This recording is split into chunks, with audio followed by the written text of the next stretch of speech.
तो ये lecture part 3 है हमारा। पार्ट 3 का ये सेकंड वीडियो है। प्रीवियस वीडियो में पार्ट 3 के जिसमें प्रीएम्बल ऑफ द कॉन्स्टिट्यूशन था, ठीक है, उसमें हमने पढ़ा कि प्रीएम्बल को क्यों लाया गया, ठीक है। हमने प्रीएम्बल के बारे में जाना और फिर प्रीएम्बल को रीड भी किया और साथ ही साथ जो उसके कीवर्ड्स हैं उसको भी एक एक करके हमने देखने की कोशिश कर रहे हैं। तो आज का कीवर्ड है अभी डेमोक्रेटिक। तो हम डेमोक्रेटिक के बारे में पढ़ेंगे अभी। डेमोक्रेटिक, ठीक है, हमारे प्रीएम्बल में ये वर्ड है डेमोक्रेटिक पॉलिटी, ठीक है। तो डेमोक्रेसी क्या है? सबसे पहले व्हाट इज डेमोक्रेसी? तो डेमो का मतलब होता है, दो वर्ड से बना हुआ है। डेमो राइट मीन्स होता है पीपल, और क्रेसी का मतलब होता है ना, क्रेसी को बोलते हैं हम लोग क्रेशिया।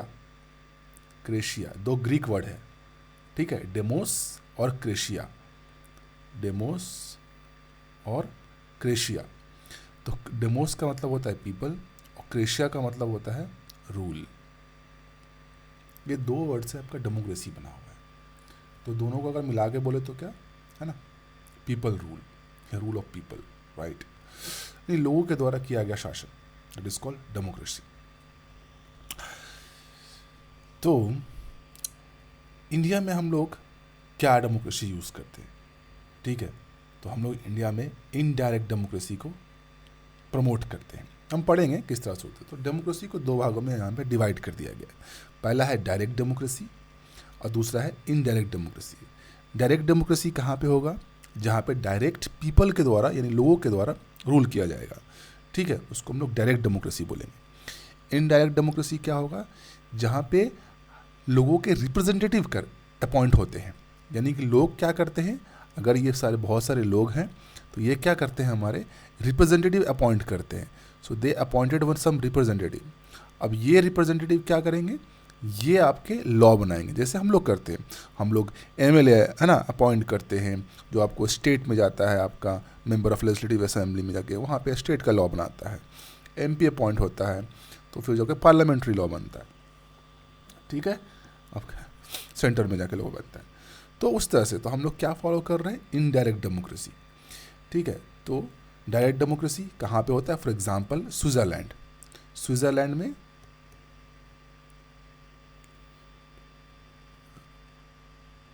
आपके डायरेक्ट डेमोक्रेसी फॉलो होते हैं। इनडायरेक्ट डेमोक्रेसी कहाँ पे फॉलो होता है? आपका यूएसए हो गया, है ना, इंडिया हो गया। सो यहाँ पे आपको इनडायरेक्ट डेमोक्रेसी देखने को मिलेगा। डायरेक्ट डेमोक्रेसी है आपका, डायरेक्ट डेमोक्रेसी आपका 4 डिवाइसेस होते हैं डायरेक्ट डेमोक्रेसी को। पहला होता है रेफरेंडम, दूसरा होता है इनिशिएटिव, रिकॉल और प्लेबिसाइड। हम इसको देखेंगे कि रेफरेंडम किसे बोलते हैं, इनिशिएटिव क्या होता है, रिकॉल क्या होता है, प्लेबिसाइड क्या होता है। तो हम पहला देखते हैं रेफरेंडम। रेफरेंडम क्या है? रेफरेंडम, ठीक है, इससे भी क्वेश्चंस पूछा गया। इवन यूएसपीएससी में भी आपके क्वेश्चंस आपको देखने को मिलेंगे और स्टेट पब्लिक सर्विस कमीशन में भी आपके क्वेश्चंस यहाँ से आएंगे ही आएंगे, ठीक है। तो रेफरेंडम क्या है? रेफरेंडम में क्या होता है कि जो भी एक प्रपोज लेजिस्लेशन होता है, राइट, है ना, प्रपोज लेजिस्लेशन को रेफर्ड किया जाता है, refer to the electorate for settlement by the direct votes, ठीक है। तो जो भी लेजिस्लेशन होगा वो लोगों के डायरेक्ट वोट्स के थ्रू सेटलमेंट किया जाएगा।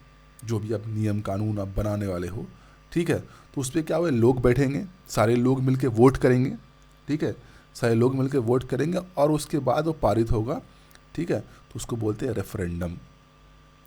नेक्स्ट डिवाइस है, ये सब डायरेक्ट डेमोक्रेसी के डिवाइसेस है। एग्जाम्पल में पूछ सकते हैं इनमें से कौन डायरेक्ट डेमोक्रेसी के डिवाइसेस है, तो रेफरेंडम है, इनिशिएटिव है, रिकॉल है, प्लेबिसाइड है। और हर एक डिवाइसेस का अपना अपना महत्व है, तो हम लोग हर एक डिवाइसेस को पढ़ने वाले हैं। दूसरा डिवाइस का नाम है इनिशिएटिव। इनिशिएटिव में क्या होता है, which people can propose a bill to the legislature for enactment. यहाँ लोग ही प्रपोज करते हैं, डायरेक्ट लोग, ठीक है। इनडायरेक्ट डेमोक्रेसी में हम लोग ऐसा नहीं कर पाते। इंडिया में अगर हम लोग इंडिया में रहते हैं तो हमारा तो इनडायरेक्ट डेमोक्रेसी है, ठीक है। तो हम लोग प्रपोज नहीं करते, हमारा रिप्रेजेंटेटिव प्रपोज करता है, ठीक है।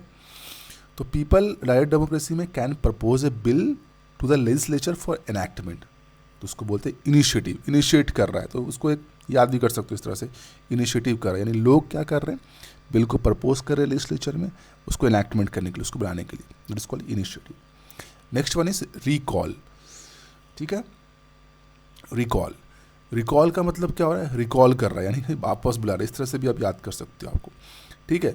इसका मतलब होता है जो वोटर्स होते हैं यानी लोग होते हैं, राइट, वो क्या कर सकते हैं, रिमूव कर सकते हैं किसी भी रिप्रेजेंटेटिव को, लोग किसी भी रिप्रेजेंटेटिव को रिमूव कर सकते हैं, या कोई भी अगर ऑफिसर होगा, अगर है ना, अगर वो अपना ड्यूटी ठीक ढंग से नहीं कर रहा है, यानी ही fails to discharge his duty properly, अगर कोई ऑफिसर है, कोई रिप्रेजेंटेटिव है, अगर वो अपनी ड्यूटी ठीक ढंग से नहीं कर रहा है, तो उसके टर्म के एक्सपायरी होने से पहले भी, है ना, वोटर्स अगर चाहे तो ऐसे रिप्रेजेंटेटिव्स एंड ऑफिसर को रिकॉल कर सकता है, that is called recall. So it is very मतलब बहुत बड़ा पावर दिया हुआ है डायरेक्ट डेमोक्रेसी में। अगर कोई और रिप्रेजेंटेटिव काम नहीं कर रहा है तो उसको रिकॉल कर लो, है ना, तो झक मार के काम करेगा वो रिप्रेजेंटेटिव, रिकॉल करना, ठीक है, ऑफिसर, है ना। इनडायरेक्ट डेमोक्रेसी में ऐसा नहीं होता। सो यहाँ पे प्रोज एंड कॉन्स भी आ सकते हैं आपको, इसको बोलते हैं एनालिसिस करना। सो आप देख सकते हो रिकॉल।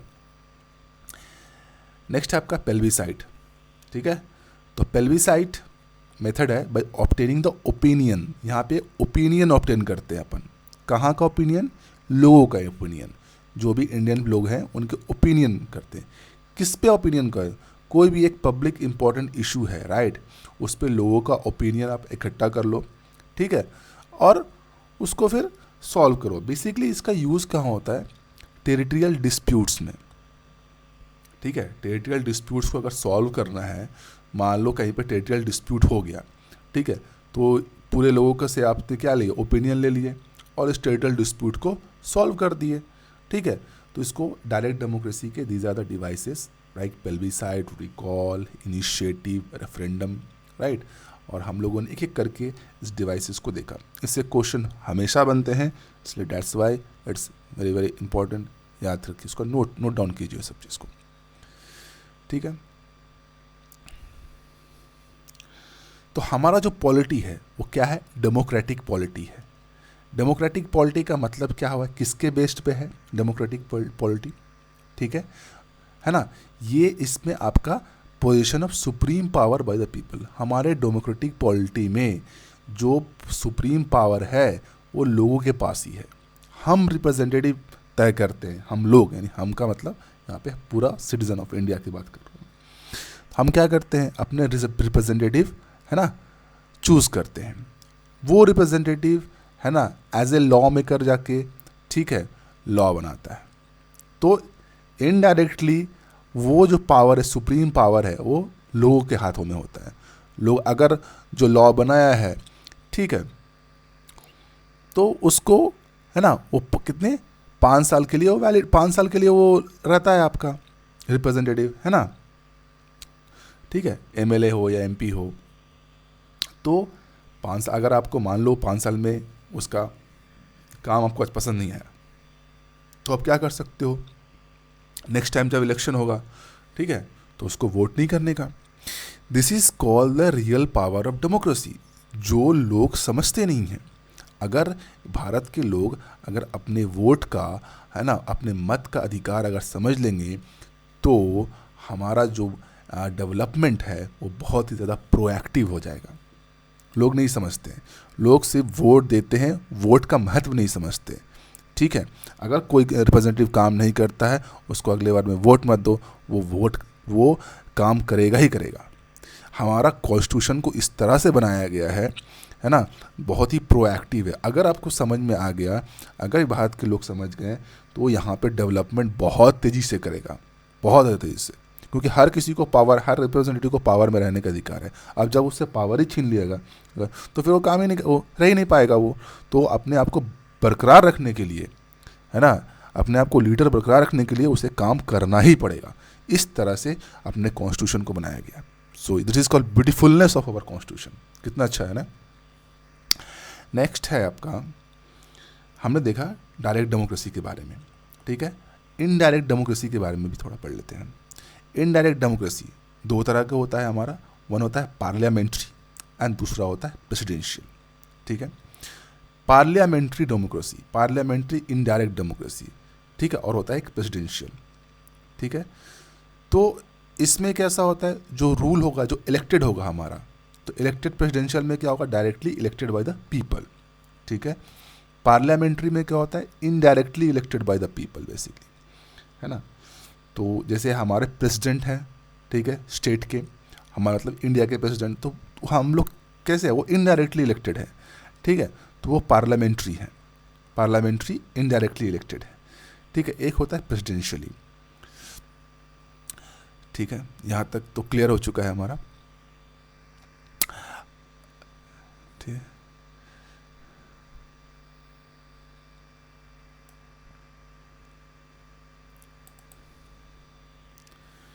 यहाँ पे टर्म है डेमोक्रेटिक का, ठीक है। जो टर्म आपका डेमोक्रेटिक यूज़ हुआ है ना, वो नैरोअर सेंस में यूज़ नहीं हुआ है, वो ब्रॉडर सेंस में यूज़ हुआ है, तो वो समझना पड़ेगा। मेंस के क्वेश्चंस में आपको एनालिसिस करना आना चाहिए, तभी जाके आप क्वेश्चंस को हैंडल कर पाओगे। और क्वेश्चन पे अराउंड 150-250 वर्ड्स लिखना पड़ता है, तो आप आराम से लिख पाओगे जब आपको एनालिसिस करना आ जाएगा। एनालिसिस कैसे करना आएगा, उसको बार बार समझेंगे अच्छे से, एक बार वो टॉपिक समझ में आ जाएगा, उसको कंपेयर करेंगे इश्यूज़ के साथ, तो अपने आप एनालिसिस करने का बनता है। तो डेमोक्रेटिक है हमारा, द टर्म डेमोक्रेटिक जो प्रीएम्बल में यूज़ हुआ है, नैरोअर सेंस में यूज़ नहीं किया उसने, ब्रॉडर सेंस में यूज़ किया, ठीक है। तो सिर्फ और सिर्फ पॉलिटिकल डेमोक्रेसी नहीं होगा, it's not only the political democracy but also social and economic democracy, यानी कि 3 तरह के डेमोक्रेसी की बात कर रहा है यहाँ पे, पॉलिटिकल, सोशल और इकोनॉमिक, ठीक है। मैं पी से पॉलिटिकल लिख देता हूँ, एस फॉर सोशल और ई से इकोनॉमिक डेमोक्रेसी, ठीक है। अब इस डेमोक्रेसी को, है ना, B.R. अम्बेडकर साहब ने, है ना, कॉन्स्टिट्यूशन असेंबली में इस पर बहुत ज़्यादा जोर दिया, बहुत ज़्यादा स्ट्रेस दे के बात कहा गया, ठीक है। तो उन्होंने कहा था कि पॉलिटिकल डेमोक्रेसी आपका सर्वाइव ही नहीं कर सकता, पॉलिटिकल डेमोक्रेसी आपका सर्वाइव ही नहीं कर सकता अगर उसके बेस में सोशल डेमोक्रेसी ना हो, ठीक है। अब ये उनका कहा हुआ। अब समझना पड़ेगा कि सोशल डेमोक्रेसी होता क्या है। बेसिकली सोशल डेमोक्रेसी होता है आपका way of life. Social democracy is based on way of life. अब वे ऑफ लाइफ मतलब इंडिविजुअल लाइफ, हमारा, आपका, हम सबका way of life. Way of life कैसे होगा? वे ऑफ लाइफ तभी होगा जब आपको, है ना, लिबर्टी मिलेगा, जब आपको इक्वालिटी होगा और जब आपका फर्टर्निटी होगा, ठीक है। ये 3 चीज़ जब होगा आपको, तो इसको बोलते हैं आपका, है ना, ट्रिनिटी। यहाँ से भी आपका, है ना, डायरेक्ट MCQs यानी बन जाते हैं आपके डायरेक्ट, है ना। ट्रिनिटी, इस ट्रिनिटी में क्या क्या है? लिबर्टी है, इक्वालिटी है और फर्टर्निटी है। और B.R. अम्बेडकर साहब ने बोला कि तीनों एक दूसरे से एकदम बंधे हुए हैं, है ना, तीनों इंटरडिपेंडेंट हैं। आप तीनों में से किसी एक को अलग कर दोगे तो जो पर्पस है आपका वो आपको ख़त्म हो जाएगा डेमोक्रेसी का, ठीक है। आपको लिबर्टी होना चाहिए, आपको इक्वालिटी होना चाहिए और आपका फर्टर्निटी होना चाहिए। ये तीनों को अगर आप तीनों को आपको मिक्सअप रहना चाहिए, तभी उसको हम लोग बोलते हैं ट्रिनिटी। कहने का क्या मतलब है आपका कि मान लीजिए हम इक्वालिटी नहीं है, लिबर्टी है, फर्टर्निटी है, इक्वालिटी नहीं है।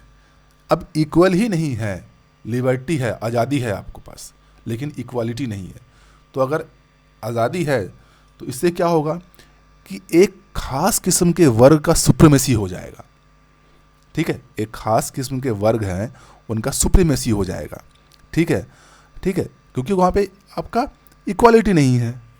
अभी मान लो इक्वालिटी है और लिबर्टी नहीं है, लिबर्टी नहीं है यानी आज़ादी नहीं है आपको करने का कोई चीज़, तो इससे जो इंडिविजुअल का जो इनिशिएटिव है वो ख़त्म हो जाएगा, है ना।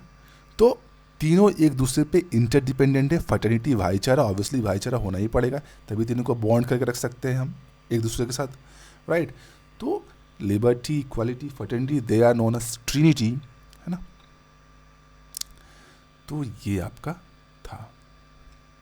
तो यहाँ पे हमारा आपका डेमोक्रेटिक जो आपका कीवर्ड के बारे में था वो पूरा के पूरा इस टॉपिक पे हमारा खत्म होता है, ठीक है। नेक्स्ट है आपका next keyword Republic. Republic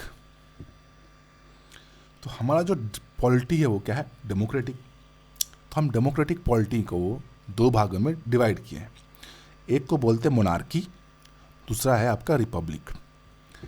democratic polity, ठीक है। अब मोनार्की से क्या समझ में आएगा। मोनार्की का मतलब क्या हो रहा है कि जो आपका जो हेड ऑफ द स्टेट होगा, हेड ऑफ द स्टेट, है ना, हेड ऑफ स्टेट, राइट, वो आपका सक्सेशन के थ्रू आएंगे, ठीक है, सक्सेशन के थ्रू आएंगे। कहने का क्या मतलब है, जैसे ब्रिटेन, अब ब्रिटेन में क्या होता है, जो महारानी होती है ब्रिटेन की, तो उसके पहले भी कुछ होगी, उसके पहले भी कोई होगा। अब जो ब्रिटेन की महारानी है, ठीक है, उसके बाद उसका ऑफिस को कोई और महारानी उसको या महाराजा जो भी है वो ग्रहण करेगा। उसको कोई चूज नहीं कर रहा है, मतलब इलेक्ट नहीं कर रहा है कोई, उसको कोई डायरेक्टली या इनडायरेक्टली इलेक्ट नहीं कर रहा है, ठीक है। उसको बोलते हैं मोनार्की। तो ऐसे होता है, इसका एग्जाम्पल है आपका ब्रिटेन का, ठीक है। वो हेड ऑफ द स्टेट आपका सक्सेशन के थ्रू आते हैं, वो इट इज कॉल्ड मोनार्की। दूसरा है आपका रिपब्लिक। ठीक है। अब जैसे यूएसए भी है ना, United state of America, India भी है, रिपब्लिक ऑफ इंडिया, है ना। अब रिपब्लिक भी दो तरह के होते हैं, वन इज डायरेक्ट इलेक्टेड वाले होंगे, एक होंगे इनडायरेक्ट इलेक्टेड वाले, ठीक है। एक डायरेक्ट इलेक्टेड वाले होंगे आपके और एक होंगे आपके इनडायरेक्ट इलेक्टेड। अब यूएसए जैसा कंट्री है, उसके जो प्रेसिडेंट हैं, ठीक है, वो कैसे आते हैं, डायरेक्टली इलेक्ट होके आते हैं, ठीक है। और इंडिया के जो प्रेसिडेंट हैं वो कैसे आते हैं, इनडायरेक्टली इलेक्ट होके आते हैं, ठीक है। तो इस तरह से समझ में आता है कि रिपब्लिक का मतलब क्या है, ठीक है। रिपब्लिक का और भी मतलब है, ठीक है। रिपब्लिक का मतलब है आपका कि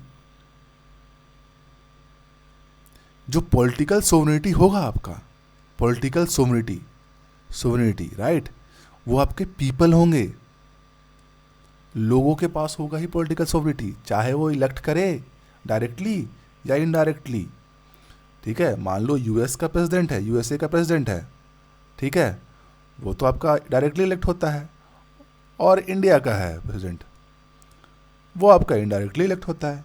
लेकिन दोनों का जो पावर है, लास्टली जो पावर है किसके हाथ में है, पीपल के हाथ में है ना, उस कंट्री के, वहाँ के कंट्री के लोगों के हाथ में है, ना कि किसी इंडिविजुअल के हाथ में है।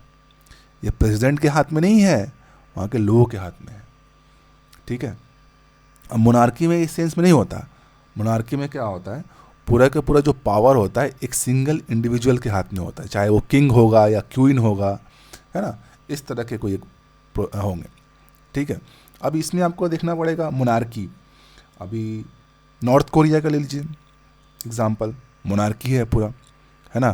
तो वहाँ का जो भी है तानाशाह लीडर किम जोंग यून, ठीक है, तो उसके हाथ में पूरा के पूरा है, ठीक है। और क्या होता है, ये एक पहला, this is the one feature of that, कि if it is a republic then the political sovereignty, है ना, in the hands of people, not in the hands of single individual. Now the next one is absence of any privilege class, ठीक है। कोई भी privilege class का absence होगा, कोई भी प्रिविलेज क्लास नहीं होगा वहाँ पे, रिपब्लिक होगा। तो अगर कोई स्टेट रिपब्लिक है तो इसका मतलब वहाँ पे कोई प्रिविलेज क्लास नहीं होगा, यानी कि जो पब्लिक ऑफिसेस होते हैं वो सबके लिए खुले होंगे, ठीक है। उस कंट्री के जितने भी सिटीजन हैं, चाहे वो कैसा भी हो, रिच हो, पुअर हो, व्हाटएवर क्लास हो, क्रीड हो, है ना, कोई भी, है ना, रेस का हो, व्हाटएवर, ठीक है। तो उन सब के लिए क्या होगा, आपका जो पब्लिक ऑफिसेस हैं उन सब के लिए बराबरी तरीके से खुला होगा, ठीक है। कोई डिस्क्रिमिनेशन नहीं होगा, डिस्क्रिमिनेशन हो ही नहीं सकता। If it is a republic then discrimination नहीं हो सकता, है ना, पब्लिक ऑफिसेस को एक्सेस करने के लिए, ठीक है। तो this is the important term, यहाँ से भी आपके क्वेश्चंस बन सकते हैं, है ना। आप एनालिसिस भी कर सकते हो, आपके स्टेट पब्लिक सर्विस के क्वेश्चंस भी आपके यहाँ से फ्रेम हो सकते हैं आपके, ठीक है, और मेंस के क्वेश्चन भी फ्रेम हो सकते हैं। नेक्स्ट टॉपिक है आपका, कीवर्ड है आपका, है ना, जस्टिस। तो इसको हम लोग अच्छे से कर लेते हैं, जस्टिस।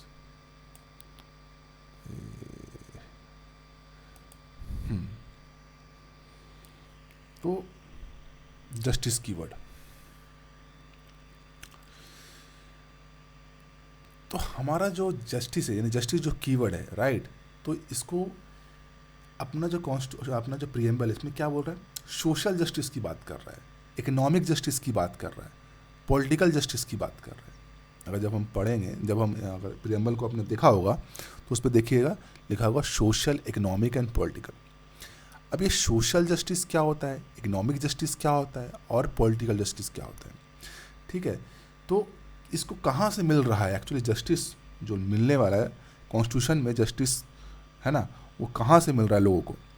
तो बेसिकली आपको फंडामेंटल राइट्स, है ना, फंडामेंटल राइट्स, इसको हम लोग पढ़ेंगे एकदम। फंडामेंटल राइट्स अपने पास पूरा एक टॉपिक है, ये मतलब चैप्टर है पूरा, और उसमें पूरा जितने भी फंडामेंटल राइट्स उसको सिलसिलेदार ढंग से पढ़ेंगे एक एक करके, ठीक है। साथ ही साथ DPSP, है ना, directive principle of state policy, इन दोनों के थ्रू आपको जस्टिस प्रोवाइड होती है लोगों को, ठीक है। कुछ स्टेट इसमें स्टेट्स प्रोवाइड करता है, और कुछ जस्टिस आपके, है ना, इनबिल्ट होते हैं, उसको मतलब फंडामेंटल राइट के थ्रू होते हैं, they are enforceable in the court, right. So this type of justice are there. तो some are social justice, some are economic justice, some are political justice. ये तीनों जस्टिस आपको एंश्रिंड है हमारे कॉन्स्टिट्यूशंस में, ठीक है, और प्रीएम्बल उसको क्या कर रहा है, उसको हाईलाइट कर रहा है। So when you talk about the social justice से आप क्या समझते हैं, ठीक है। सोशल जस्टिस नाम से आता है सोशल जस्टिस, इसका मतलब क्या हो रहा है कि जितने भी सिटीजन्स हैं हमारे, ठीक है, उन सब को ट्रीटमेंट जो भी होगा वो इक्वली होगा, the equal treatment of all citizens, ठीक है, without any social distinction on the base of caste, colour, race, religion, sex and so on. तो ये सारे आपके, है ना, दिए हुए कि आप जो भी सिटीजन्स होंगे इंडियंस के, जो भी सारे कंट्रीज़ के जो भी सिटीजन्स हैं, उनका जो ट्रीटमेंट होगा वो इक्वली होगा, किसी के साथ कोई भेदभाव नहीं होगा, ठीक है। और हाँ, यहाँ पे कोई भी प्रिविलेज क्लासेस का, है ना, मौजूदगी नहीं होगा, देयर इज टोटल एब्सेंस होगा। कोई प्रिविलेज क्लास नहीं है कि जाके एक्सेस कर लेगा पब्लिक चीज़, राइट, और एक कोई अनप्रिविलेज है तो वो एक्सेस नहीं कर पाएगा, ऐसा नहीं है। If it provide a social justice, then it's accessible to each and every citizen of India. साथ ही साथ क्या बोल रहा है आपका, है ना, साथ ही साथ बोल रहा है कि जो आपका बैकवर्ड क्लासेस हैं, ठीक है, उनके इम्प्रूवमेंट की भी बातें कर रहा है आपका। अब सोशल जस्टिस का मतलब ये नहीं है कि खाली आप एब्सेंस को प्रिविलेजेस कर दोगे। मान लो अगर कोई बैकवर्ड क्लासेस है, ठीक है, like SC, ST and OBCs, तो उनके कंडीशन की इम्प्रूवमेंट का, ठीक है, एंड वुमेन ऑल्सो, तो उनके इम्प्रूवमेंट का भी बातें आप करोगे, ठीक है। तो अब तभी होगा सोशल जस्टिस। सोशल जस्टिस का मतलब क्या है, हमको हर एक इंसान को, हर एक व्यक्ति को, है ना, चाहे वो किसी भी caste, colour, race, religion, sex का रहे, है ना, सबको जस्टिस सामान्य रूप से देना है, ठीक है। तो अगर मान लो कोई बैकवर्ड क्लासेस है, ठीक है, तो हमारा ये दायित्व बनता है कि इसको, है ना, इसको प्रमोट करके, इसको इम्प्रूव करके इसके कंडीशंस को, और इसको मेन स्ट्रीम में लाया जाए, समझ में, इसको मेन स्ट्रीम में लाया जाए। तो दिस इज़ ऑल्सो, है ना, क्या बोल सकते हैं आप, एक बहुत ही नोबल फीचर है आपका अपने कॉन्स्टिट्यूशन में कि अगर कोई बैकवर्ड क्लासेस है तो उसको भी हम, उसके भी कंडीशंस को इम्प्रूवमेंट करते हैं, करके उसको मेन स्ट्रीम में ला सकते हैं। For that there is a reservation is there, ठीक है, रिजर्वेशन का कंसेप्ट यहीं से होता है कि तभी तो उनको मेन स्ट्रीम में लाया जा पाएगा, ठीक है। This is called social justice. Now come to the economic justice. Economic justice, economic justice में क्या हो रहा है कि आप नॉन डिस्क्रिमिनेशन करोगे, कोई भेदभाव नहीं होगा बेसिस ऑफ इकोनॉमिक फैक्टर्स। कोई अगर रिच है या बहुत है, कोई किसी के पास इकोनॉमिक उतना फंक्शन ये नहीं है ना, वो उतना नहीं कर पा रहा है, तो इसका मतलब ये नहीं है कि आप डिस्क्रिमिनेशन कर सकते हो, है ना। तो उस कोई डिस्क्रिमिनेशन नहीं होगा। That is called economic justice. It involve the elimination of the inequalities in wealth, income and property, ठीक है। अभी यही आपका इकोनॉमिक जस्टिस और सोशल जस्टिस को अगर हम मिला देते हैं तो बन जाता है हमारा डिस्ट्रीब्यूटिव जस्टिस। आपका फिगर में देखिए, है ना, आपको समझ में आएगा। सोशल जस्टिस, इकोनॉमिक जस्टिस, अगर इन दोनों को एक साथ मिला दे तो क्या बन जाता है, डिस्ट्रीब्यूटिव जस्टिस, है ना। और आपका है नेक्स्ट है आपका पॉलिटिकल जस्टिस। पॉलिटिकल जस्टिस का मतलब क्या हो रहा है कि हर एक सिटीजन के पास इक्वली आपका राइट है ना, पॉलिटिकल राइट है, इक्वली एक्सेस कर सकता है कोई भी पॉलिटिकल ऑफिस को, है ना, इन द गवर्नमेंट, ठीक है। कोई भी पॉलिटिकल ऑफिस एक्सेस करना है तो हर एक सिटीजन के पास इक्वल राइट है, किसी के पास ज़्यादा कम नहीं है, सबके पास इक्वल राइट है। That is called political justice to access the all the political office and they have the equal voices in the government, ठीक है। तो ये हमने तीनों जस्टिस कवर कर लिया, social, economic and political. Now the ideal of justice, ये जो जस्टिस का जो आइडियल है ये कहाँ से लिया गया, ये इंपॉर्टेंट है, यहाँ से, ये बहुत ज़्यादा इंपॉर्टेंट है आपका, यहाँ से क्वेश्चन बनेंगे ही बनेंगे आपके। तो ये जो सोशल, इकोनॉमिक, पॉलिटिकल जस्टिस है ये लिया गया है हमारा रशियन रेवोल्यूशन से, ठीक है, ठीक है। रशियन रेवोल्यूशन से, रशियन रेवोल्यूशन 1917 में हुआ था, तो उस रेवोल्यूशन से हम लोगों ने सोशल जस्टिस उठाया है, इकोनॉमिक जस्टिस उठाया है, पॉलिटिकल जस्टिस उठाया है, ठीक है। तो यहाँ पे आपका, है ना, ये आपका जस्टिस टॉपिक कवर होता है, ठीक है। नाउ अपना नेक्स्ट कीवर्ड क्या है, लिबर्टी, है ना, छूट, सबको आज़ादी। लिबर्टी का मतलब क्या हो रहा है, what do mean by liberty. Liberty का मतलब होता है एब्सेंस ऑफ रेस्ट्रेंट्स, ठीक है। रेस्ट्रेंट्स नहीं रहेगा तो ऑब्वियसली लिबर्टी होगा, ठीक है। अब एक्टिविटीज़ ऑफ इंडिविजुअल्स, यानी कि इंडिविजुअल की जो एक्टिविटीज़ हैं, राइट, तो उस पर अगर रेस्ट्रेंट नहीं होगा, कोई बाधा नहीं होगा, तो आपका लिबर्टी है मतलब, ठीक है। तो इससे होगा क्या, अगर इंडिविजुअल के एक्टिविटीज़ पे अगर कोई रेस्ट्रेंट्स नहीं है, कोई बाधा नहीं दिया जा रहा है, तो इससे होगा क्या, बेनिफिट क्या है इसका, इससे बेनिफिट क्या है, जो इंडिविजुअल पर्सनालिटीज़ है ना उसका डेवलपमेंट होगा, है ना। आपके पास आज़ादी है, आपके पास व्यूज़ एक्सप्रेस करने की आज़ादी है ना, आपके पास फेथ का आज़ादी है, वर्शिप का आज़ादी है, ठीक है, स्पीच का आज़ादी है।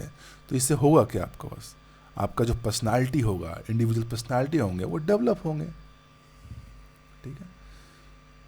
तो प्रियम्बल क्या सिक्योर कर रहा है, प्रियम्बल सिक्योर कर रहा है कि भारत के सभी नागरिक को, है ना, उसकी सोचने की आज़ादी है, एक्सप्रेशन करने की आज़ादी है, बिलीव करने की आज़ादी है, फेथ करने की आज़ादी है, वर्शिप करने की आज़ादी है, ठीक है। और ये आज़ादी कहाँ से मिल रहा है आपको, फंडामेंटल राइट के थ्रू मिल रहा है, ठीक है। ये आपका फंडामेंटल राइट जो कि कॉन्स्टिट्यूशन में आपका है आपका, ठीक है, और इसको हम लोग पढ़ेंगे अच्छे से, ठीक है। और ये फंडामेंटल राइट है तो ये कोर्ट ऑफ लॉ के थ्रू इन्फोर्सेबल भी है। अगर मान लो कोई आपको, आपका, है ना, फेथ को मना कर रहा है या वर्शिप करने से रोक रहा है, तो आप direct high court, supreme court पहुंच सकते हैं उसके लिए, ठीक है। अभी इसमें कैसा है आपका, इसी वर्शिप पे सबरीमाला केस देख लीजिए आप, ठीक है, सबरीमाला केस पे, है ना, जिसमें वुमेन को एंटर करने नहीं दिया जा रहा था, ये आ रहा था, ठीक है, एक सिनेरियो है। तो इससे जो वुमेन्स के जो फंडामेंटल राइट है वो आपके वायलेट हो जा रहे थे, तो लॉ ने दे दिया ना आपको, सुप्रीम कोर्ट ने आपका दे दिया, आपको एनफोर्स कर दिया, ठीक है, सबरीमाला का इशू सॉल्व कर दिया उसने, है ना, उसने वुमेन्स को राइट दे दिया। सो अगर आपको कोई भी वॉलेशन होता है respected to fundamental rights, then it is enforceable in the court of law. सो आप कोर्ट ऑफ लॉ डायरेक्ट आ सकते हैं, डायरेक्ट आप सुप्रीम कोर्ट का दरवाजा खटखटा सकते हैं।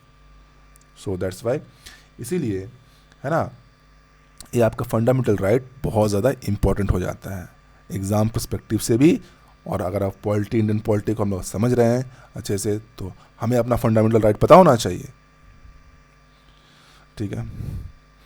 पर इसका मतलब ये नहीं है कि लिबर्टी का मतलब आप कुछ भी कर सकते हैं आप, right. Liberty doesn't mean license to do, right. Liberty license नहीं देता, लिबर्टी लाइसेंस नहीं देता कि आपको जो भी मन है आप कर सकते हैं, ठीक है। उसके साथ भी कुछ लिमिटेशन है, और वो लिमिटेशन आपकी कॉन्स्टिट्यूशन में है। यानी कि लिबर्टी आज़ादी तब तक ही है जब आप किसी दूसरे की आज़ादी को भंग ना कर दें। समझ में आ रहा है? आपकी आज़ादी तब तक ही है जब तक कि आप दूसरे की, है ना, दूसरे की आज़ादी में इंटरफेयर ना कर रहे हैं, तब तक ही आप आज़ाद हैं,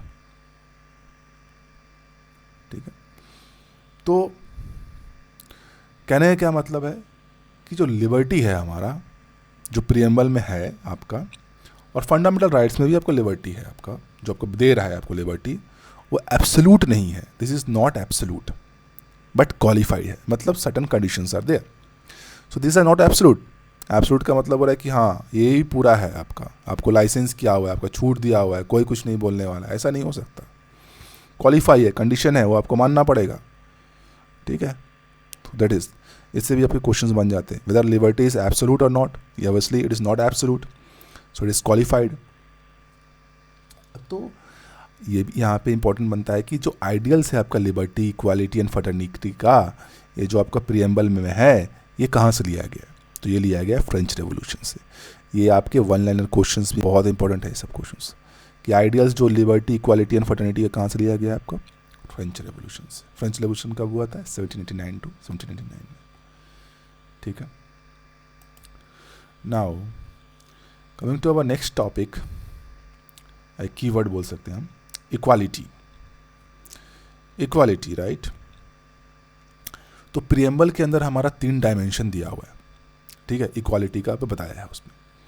पहला बोल रहा है सिविक इक्वालिटी, पॉलिटिकल इक्वालिटी और economic equality.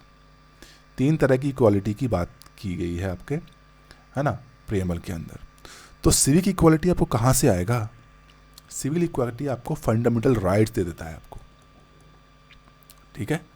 Fundamental rights provide you civic equality. तो ये राइट टू इक्वालिटी है, इसको हम लोग, है ना, यहाँ पे तो बहुत ही ब्रीफ में कवर किया गया है, पर जब हम फंडामेंटल राइट्स करेंगे तो हर एक इक्वालिटी को पढ़ेंगे, उसके लिमिटेशंस पढ़ेंगे, कैसे अप्लाई होता है वो पढ़ेंगे, है ना, वो सब पढ़ेंगे हम, ठीक है। तो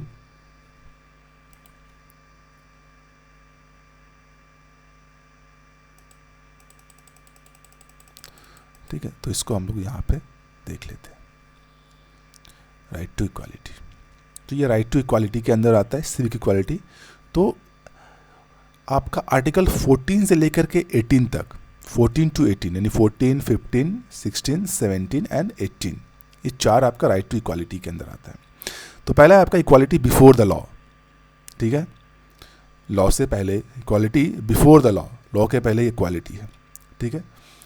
provision of discrimination on the ground of religion, race, caste, sex, place of birth, article 15 provide करता है।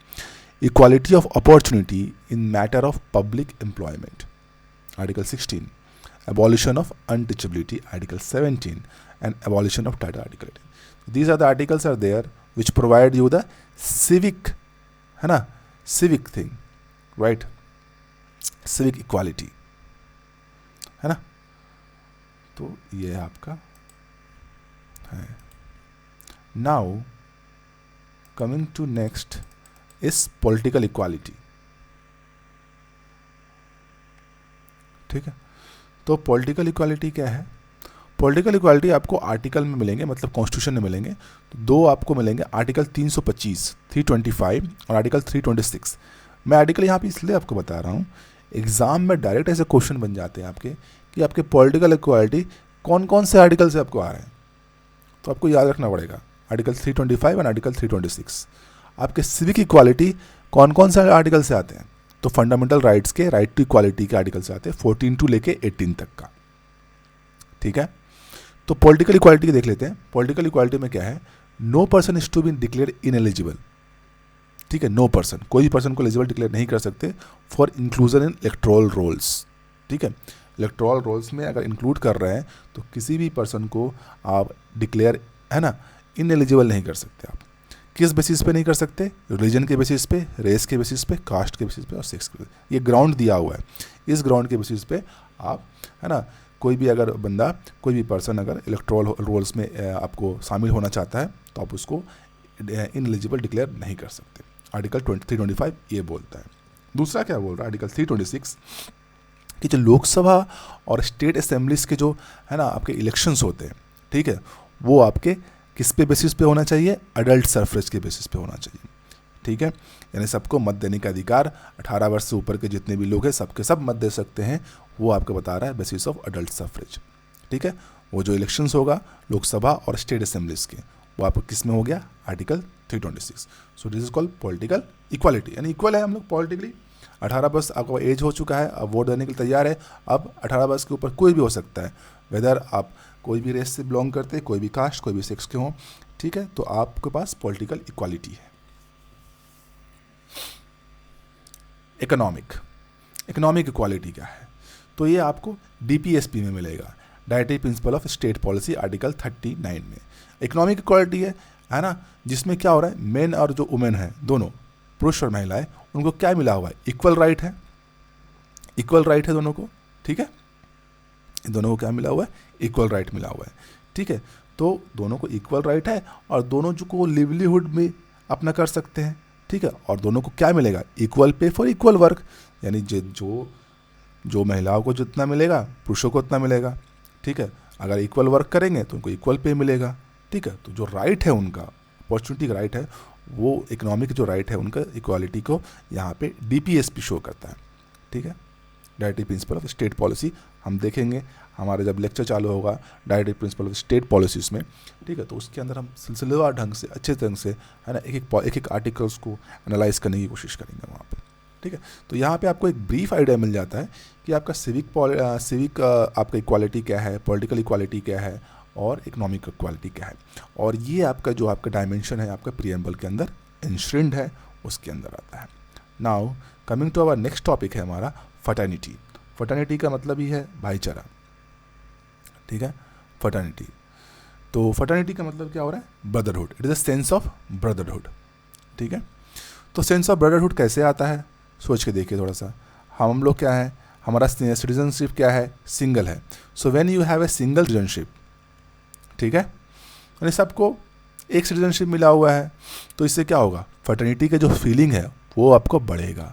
सबको ही एक हो गए, सबके पास सिंगल सिटीजनशिप है, कोई डुअल सिटीजनशिप का बात ही नहीं है। मतलब ऐसा नहीं है ना कि स्टेट का अलग से आपको लेना पड़ेगा सिटीजनशिप, फिर अलग से, है ना, आपका कंट्री का अलग से लेता है, ऐसा नहीं है।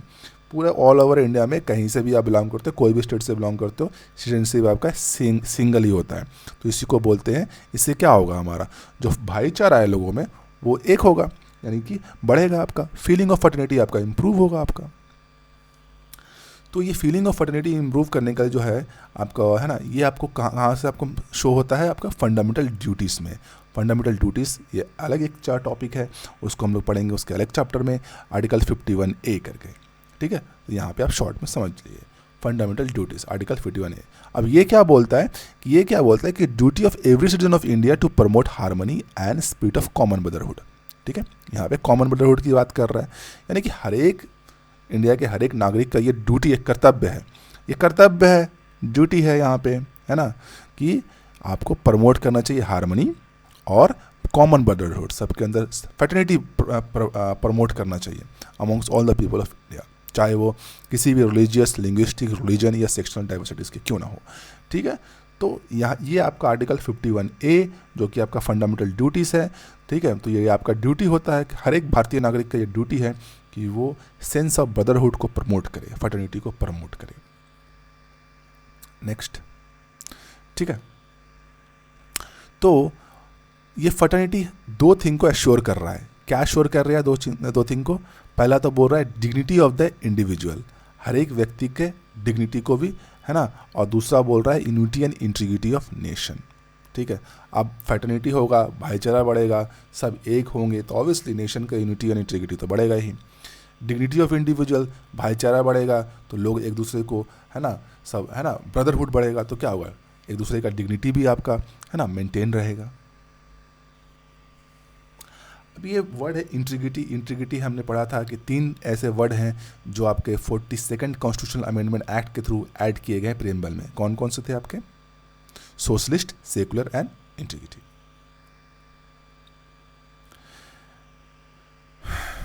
ठीक है, तो अब हम एक नेक्स्ट लेक्चर में कवर अप करेंगे preamble as a part of the constitution. क्या प्रियम्बल कॉन्स्टिट्यूशन का पार्ट है भी या नहीं, ये हम नेक्स्ट लेक्चर में देखेंगे। ठीक है, कि preamble as a part of constitution और नॉट। ठीक है, तो बहुत इंपॉर्टेंट टॉपिक है और ये मेंस में यहाँ से आपके क्वेश्चंस आएंगे ही आएंगे।